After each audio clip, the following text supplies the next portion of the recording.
Merci, Monsieur le Président. Alors, le schéma d'aménagement de la montagne corrélé au comité de massif avait été adopté en 2017 pour se terminer au 31 décembre 2023. On ne va pas poindre de schéma révisé pour en prendre le relais, ni de bilan de ce septennat. Un dossier important revient de manière récurrente dans les discussions depuis la création de l'Assemblée de Corse. C'est la question de la revitalisation de l'intérieur. L'élu de la commune de Morosaille et la vice-présidente de la communauté des communes Pasquale Baule, que je suis, sait bien ce que cela implique. Concernant la mise en valeur et la mise en œuvre du schéma montagne, les interventions se répartissent en 4 axes. Le premier axe permet le de rattrapage des infrastructures d'eau et d'assainissement, les investissements en matière d'électrification et aussi l'accompagnement du déploiement de la fibre finançant l'adressage et la signalétique des communes. L'axe 2 concerne l'amélioration de l'accès aux services de base pour lequel je pense qu'il y a 80 projets qui ont été soutenus. L'axe 3, quant à lui, soutient le développement du tourisme de montagne et les itinéraires patrimoniaux tels que la Strada Paoline. Et à ce titre, la commune de Morosaille a bénéficié d'une aide importante pour la rénovation du couvent de Morosaille et bien d'autres projets. Enfin, l'axe 4 soutient le développement agricole et la filière bois en finançant des projets favorisant notamment l'autonomie alimentaire et les circuits courts. Alors, chaque mandature a eu son lot d'initiatives en faveur de l'intérieur, le réseau routier secondaire, la politique des meublés de tourisme, la politique en matière d'hydroélectricité avec les retombées que l'on connaît pour les sites d'implantation, du développement rural et agropastoral avec institution du PDRC, le fameux programme de développement agricole de la Corse. Je pense aussi aux mesures engagées au profit des communes pour favoriser la réhabilitation du foncier bâti existant et sa transformation en logements communaux ou sociaux en mesure d'accueillir de nouveaux habitants en milieu rural. Des mesures certes disparates, mais bien réelles et ciblées sur le monde rural qui témoignent de l'implication constante de notre institution sur cette question. On ne partait pas d'une feuille blanche et je dirais que nous avons tellement d'attentes et de besoins que nous pouvons faire un livre et notamment plusieurs tomes. Le schéma de 2017 arrive à son terme et il est temps d'en mesurer les effets, de mettre en perspective ce qui était prévu, ce qu'il en est ressorti effectivement. Et je souhaite que nous ne reproduisions plus le syndrome du PADUC dont on attend le prochain bilan. Bien sûr, il y a eu des évolutions sur certains sujets. Je pense notamment au numérique, au déploiement de la fibre, qui a pu, grâce au concours du Fonds de solidarité numérique, se concrétiser plus rapidement que prévu, et on s'en félicite. En revanche, d'autres dossiers peinent à avancer. Je pense à la désertification médicale sur laquelle j'étais intervenue en décembre dernier dans ce même hémicycle, la désertification médicale évoquée dans la présentation générale du schéma renvoie au fameux problème du déséquilibre territorial de l'encadrement médical. Il y a des pistes de réflexion sur les cabinets secondaires, le renforcement de l'imagerie médicale assumée par les infirmières, les maisons de santé, etc. À l'heure du bilan, quelles réalisations peut-on dénombrer ? Il y a eu bien évidemment la mise en place d'un bus, mais je pense que ça ne suffit pas et l'on devait développer beaucoup plus cet axe important pour la Corse et les Corses. Quant au développement économique pour la valorisation des ressources, je pense notamment au thermalisme, à la filière bois. Notre Assemblée s'était prononcée favorablement sur ces dossiers sans rencontrer d'opposition politique tant les sujets sont partagés. Le financement prévu s'avérait conséquent si tant est que les sommes prévues aient été effectivement affectées à des projets structurants. 182,3 millions d'euros sur 7 ans, soit une moyenne annuelle de 26 millions d'euros par an. Et sur les 182,3 millions de fonds montagne qui avaient été établis, 49,5 millions, soit 7 millions par an. Initialement, votre solution était de recourir au reliquat de la DCT, en espérant la revalorisation de l'enveloppe allouée à la CDC à l'époque au titre du massif de Corse, qui devrait dépasser et avoir une augmentation importante, comme des massifs comparables tels que les Vosges ou le Jura. Qu'en est-il exactement ? Le point budgétaire nous permettrait d'y voir plus clair. Et vu les dernières informations, nous avons quand même quelques inquiétudes.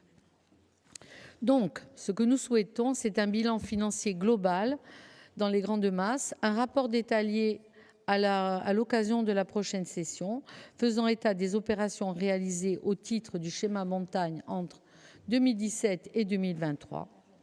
Il va sans dire que nous partageons tous l'objectif de soutenir la montagne et la mise en œuvre de ce schéma montagne, d'y développer des activités pour y maintenir tout simplement la vie, d'y favoriser même l'accueil de nouveaux habitants par la pérennisation des services publics. Ce monde rural, notre montagne, Monsieur le Président Carigoulet, c'est la Corse de l'intérieur qui constitue nos racines, c'est notre ancrage et ça ne doit pas se concevoir au passé, mais bien devenir notre présent et notre avenir. Je vous remercie. La parole à l'exécutif. Merci, Monsieur le Président. Merci, Madame la conseillère, pour votre question, parce qu'elle nous permet d'abord d'affirmer un choix stratégique de la collectivité, de notre majorité, qui est celui du soutien aux territoires de montagne.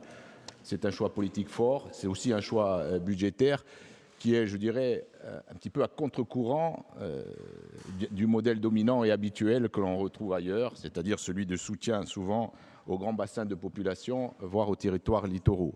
Nous avons fait le choix d'une orientation, notamment des politiques d'aménagement, vers l'intérieur, vers le rural et vers la montagne. Nous avons fait le choix de lutter contre les fractures territoriales, pour plus d'équilibre territorial, en soutenant les politiques de logement, en soutenant les politiques de développement économique et agricole, en soutenant les politiques de santé, vous l'avez dit, et bien entendu les infrastructures.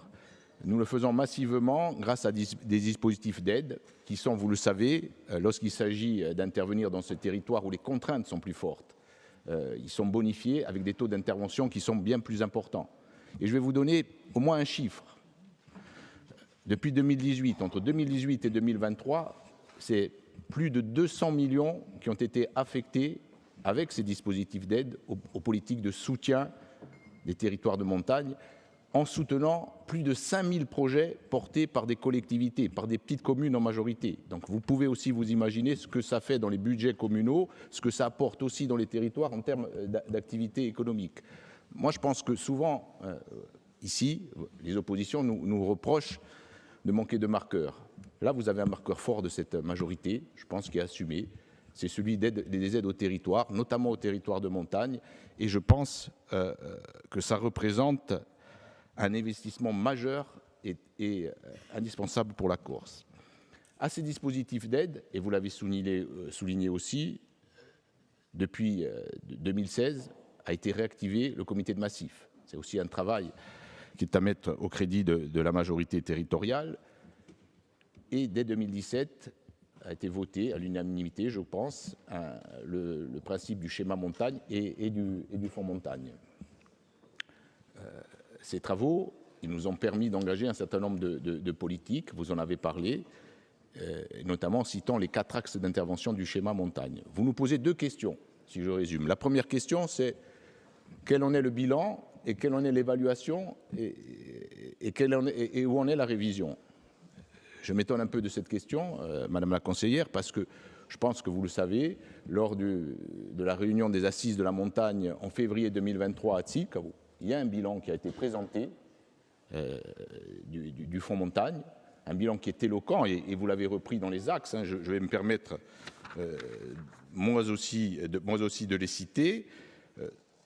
100 millions d'euros qui ont été investis, 50 millions de fonds montagne, sachant que le fonds montagne, vous le savez, il a un effet puissant de levier. Quand on injecte 50 millions de fonds montagne, fondamentalement derrière, on lève des fonds de la collectivité territoriale à travers les dispositifs d'aide, mais on lève aussi des fonds d'État, ce qui fait que les porteurs de projets, souvent les communes, se retrouvent avec une quote-part relative autour de 10%, et encore, avec la récupération du FCTVA, on est plutôt sur 5%.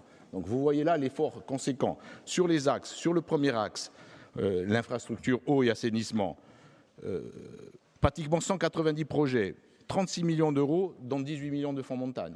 Sur le deuxième axe, l'amélioration au service de base, les maisons de santé, l'offre culturelle hors saison, les équipements, notamment les équipements de déneigement, c'est à peu près 20 millions d'euros, dont 8 millions d'euros de fonds montagne. L'axe 3, et vous en avez aussi parlé, le développement du tourisme de montagne, les itinéraires patrimoniaux à Strada Paoline, et vous avez cité votre projet, celui qui est porté par votre commune, qui est celui de la rénovation du couvent de Mérouzaille. Vous le savez, cette rénovation, c'est 2,5 millions, 1,7 million par le Fonds montagne. Mais au-delà, intervention de la direction du patrimoine, intervention de l'État, ce qui fait que votre commune se retrouve avec une participation de 10%. Là, c'est 84 projets, 25 millions, plus de 25 millions de projets et à peu près 14 millions de fonds montagne. Et enfin, l'axe 4, celui du développement agricole, filière bois, financement de l'autonomie alimentaire, des circuits courts, rénovation des abattoirs et j'en passe, 16 millions d'euros dans 10 millions de fonds montagne. Donc vous voyez l'effort conséquent qui ont été réalisés et qui démontre tout l'intérêt de ce fonds. Donc un bilan qui a été présenté à la fois aux assises, mais ce bilan il a été aussi présenté en chambre des territoires sur l'évaluation et les révisions. Mais, lors des assises de TSIC, un comité de suivi et d'évaluation a été mis en place. Des réunions sont en cours et ce travail il est en train d'être mené. Il va aboutir dans les semaines à venir et il y aura effectivement, lors d'une prochaine session, comme vous le soulignez, un rapport qui sera présenté avec le principe de révision. Enfin, la deuxième question, c'est celle du financement du plan montagne. Donc, vous l'avez aussi signalé, les massifs de France sont financés en particulier grâce à l'intervention du FNADT à hauteur, suivant les massifs, allant de 5 à 10 millions. Pour la Corse, aujourd'hui, c'est 150 000 euros qui servent exclusivement à financer le soutien aux foires rurales. C'est pour ça que dès 2016, il y a eu ici un amendement concernant l'affectation du reliquat de la DCT qui nous a permis de déspécialiser ce reliquat. Et cette déspécialisation, elle a permis, entre autres, d'abonder le financement du comité de massif. Je pense que c'était une bonne chose. Quand on voit aujourd'hui le résultat, on voit bien la pertinence de cette démarche. Cela dit, on sait aussi aujourd'hui que parce que cette DCT n'a jamais été réévaluée, on se retrouve aujourd'hui sans reliquat. Mais je le disais précédemment et dans mes propos introductifs, nous avons fait le choix de maintenir une politique forte de soutien aux territoires de montagne. Et donc, dans la présentation budgétaire qui vous a été faite lors du vote du BP 2024, nous avons fléché des financements qui permettront de continuer à soutenir cette politique de manière forte. Pour autant, nous devons, et nous le savons tous, aujourd'hui, dans le cadre du travail qui va être mené en concertation et avec l'État sur un nouveau pacte financier, fiscal et budgétaire, travail qui sera aussi bien sûr produit en commission des finances, nous devons introduire cette nécessité aujourd'hui d'avoir pour la Corse un fonds montagne spécifique. Et enfin, je vais conclure un peu de la même façon que l'a fait le président du Conseil exécutif. On est aussi là dans un cas d'école, je vais reprendre ses propos, de ce que pourrait nous apporter l'autonomie. On le voit bien, elle nous permettrait de franchir un palier, un saut qualitatif, parce que vous le savez, dans le projet d'autonomie, il y a bien sûr la question des territoires, l'organisation infraterritoriale, avec la question des périmètres, bien sûr, qui sont à redéfinir, parce qu'on voit comment aujourd'hui ils sont incohérents et souvent pénalisants pour les communes de montagne, la question des compétences qu'il faudra bien sûr conforter, voire développer, et bien entendu la question des moyens qu'il faudra effectivement conforter, affecter pour une politique de la montagne ambitieuse. Je vous remercie.